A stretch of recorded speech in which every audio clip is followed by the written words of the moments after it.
Welcome, ladies and gentlemen, to my 10 tips for Season 10 in 10 minutes for support players. Now, I'm going to have timestamps at the top if you want to stick around, as well as add your own tips down below in the comments if you would like to share some of the tips that you have found useful when playing support in this new season.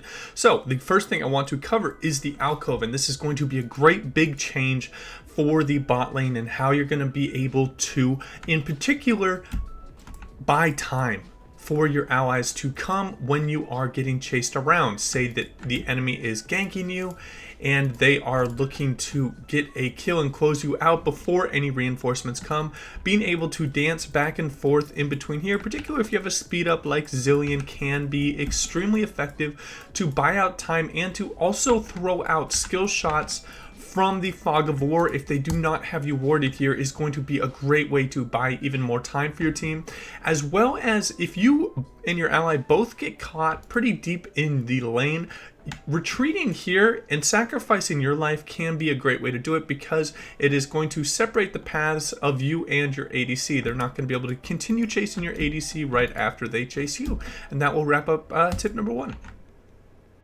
Alright, and getting into tip number 2, it is extremely important this season to help your jungler out as much as possible, as it is usually a unit between you and your jungler to get deep vision for your allies in the enemy jungler and get them ahead. This is particularly important because the dragon control is so much more important with the dragon soul changes and having overall more value in the dragons in the mid to late game, as well as with the experience changes. It is a lot easier to keep enemy junglers behind, so making sure your jungler is in the best spot possible is going to be great. Also, with this current meta, there aren't going to be too many tank junglers. There's going to be a lot of high damage threats that snowball hard one way or the other, so make sure you are trying your absolute best to put your jungler in the best possible position, whether it is warding or roaming with him when he invades. And that will wrap up tip number 2.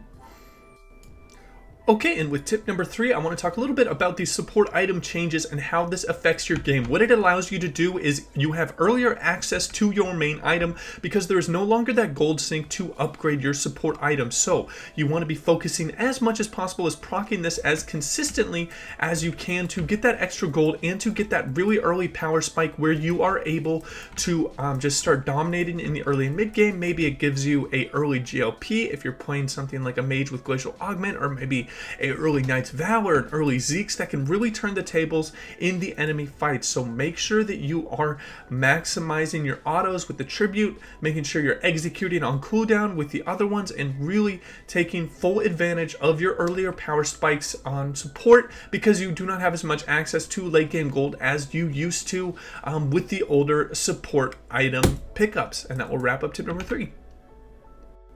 Alright, and getting into tip number 4, vision control is more important than ever with the addition of the dragons, and I want to give you guys a couple of different good locations to place your wards. I know it is tempting with this bush, but this should only have a ward in it if you are feeling too unsafe to go a little bit deeper. If you are able to place a ward right over the wall and see both of these camps, this will be extremely effective in letting them know and your team know when the enemy is looking to place the dragon, and then getting river control is going to be extremely important. So places like that, places right here and here are great places for wards when you are playing in the support lane. It is absolutely your responsibility to give your team a good understanding of when the dragons are being taken. If you're consistently in games where the enemy is for capping dragons and getting early dragon souls, this is really going to be coming down to you, or you're getting really unlucky with teammates that are getting constantly beat. So make sure that you are getting these really nice wards in the enemy jungle that are really showing off where the enemy jungler is. And then when you're on this side, you want to be careful of people popping over the blast cone, so make sure to place a control ward right around here, and it will help you out quite a bit. And I'll wrap up this tip. Okay, and getting into tip number 5, I want to talk a little bit about how you can look to use the earlier power. For example, you have a first back and you have about 800, maybe 900 gold. You are able to buy a lot of power early because you do not have to sink it into ineffective stats to upgrade your spell item. You can get things like an early Moby Boots. You can get things like a early Blasting One, and you want to look to put as much pressure out when you have this nice little power spike. People are not going to be expecting when they are seeing just an enemy support roaming around after his first back. How you can look to take full advantage of this is by roaming into the mid lane and getting into good spots and looking to really amplify the amount of pressure that your mid laner has, particularly if you're playing engaged supports like Blitzcrank or Alistar or Pyke. You can really turn the tables on the mid lane champion. So if you're one of those supports that come to my channel a lot and always say, oh, my team is always so shit, what can I do to change it? You should be looking to roam, because you're going to have more early power in this game because you no longer have the gold sync of your support item. Also, this will allow you to duel ADCs at a higher clip in the early game. So look to kind of try out your new power in the early game that Riot has added to supports, and that will wrap up this tip. Alright, and getting into tip number 6, I want to talk a little bit about itemization and how important it can be in those early skirmishes for those early dragons. So how you want to look to use this when you are playing support is looking for the highest impact first item you can possibly have, whether you have maybe you got a Draven a couple kills, something like a Zeke's can be extremely invaluable in those early dragon fights, or maybe something like an early Ardent that can really give them a little bit of extra damage, or maybe you're an engaged support and you really want to get that early Righteous Glory or those early really fast boots that are enable you to chase people down. So how I want you guys to look to play this out is as a early game champion. You really want to have as much effect on the map as soon as possible and have as much threat around the map to control the dragons and getting those early dragon souls. And that will wrap up this tip.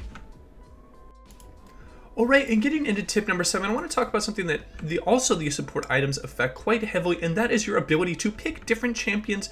As you see, there's a lot more support items that are for AD champions, so really want to start checking out off-meta picks.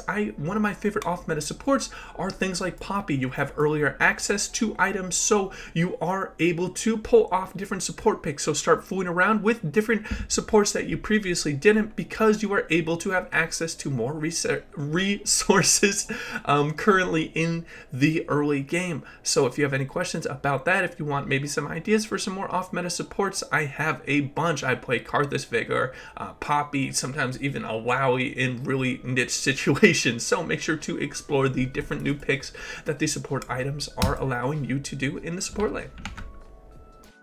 Alright, and getting into the next tip, as support players, we really like hiding out in these bushes and staying out of the vision of the enemy and trying to see if they will overextend and then engaging on people. People have really adapted to this tactic and like throwing a lot of skill shots into the bushes, but with the new map, they have changed this final bush quite a bit. They have given this little bit of a spot of grass that it allows you to not be in that straight line. If there's an Ezreal throwing a Q down this way, or if there's a Nautilus throwing a hook out that way, it will not hit you, and you can remain in the bush out of vision and be in a unexpected spot. It is on both sides, so start taking advantage of this little bit of corner grass that they are not going to be as used to throwing skill shots into. It is going to be it's going to get discovered pretty soon, but make sure to abuse this little bit of a corner spot in these bushes in the early season. And that will wrap up this tip.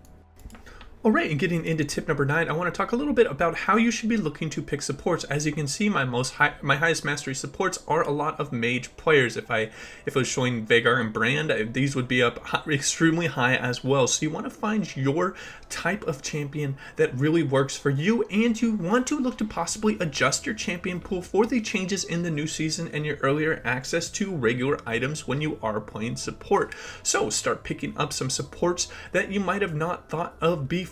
I wouldn't recommend Heimerdinger. I have no idea why Riot has classified him as a support. That is strange. But a general rule of thumb that I find extremely helpful is by playing supports that are equivalent to your type of playstyle. If you are a lot better than the average player in your elo, you want to be looking for hard carry champions. You can do this in 2 different ways: a heavy engaged support like a Thresh or a Pyke, or a really strong mage support that can carry the late game team fights when you are playing them and getting a lot of resources towards them. So make sure that your champion pool is helping you and putting you in the best possible space to climb. And that will wrap up this tip. Alright, and for the final tip, I want you guys to keep a close eye on what champions are doing extremely well in the current meta, as there is going to be a lot of volatility in the different champion pools that are going to be extremely effective. With the recent Nami change of Tide Caller's Blessing giving you extra damage on your abilities as well as auto attacks, it's allowed people to get a lot more burst in the bot lane, and her win rate has skyrocketed very high and has an extremely low ban rate. So Nami is a very strong pick right now, and you should look to utilize it if it fits your identity. So with this new season, I would say come back and check maybe every week and see what champions are sprouting up, as last season brought us Swain support, and there's been things like Camille support that have been brought in, Misfortune support over this different seasons. To keeping an eye on what supports are really starting to work with the different items is going to be quite important, so you can stay ahead of the curve and really get those optimal picks for your important promo games. And that will wrap up the 10 tips, guys. If you have any questions for me, you can hit me up in the comments down below, and as always, take it easy.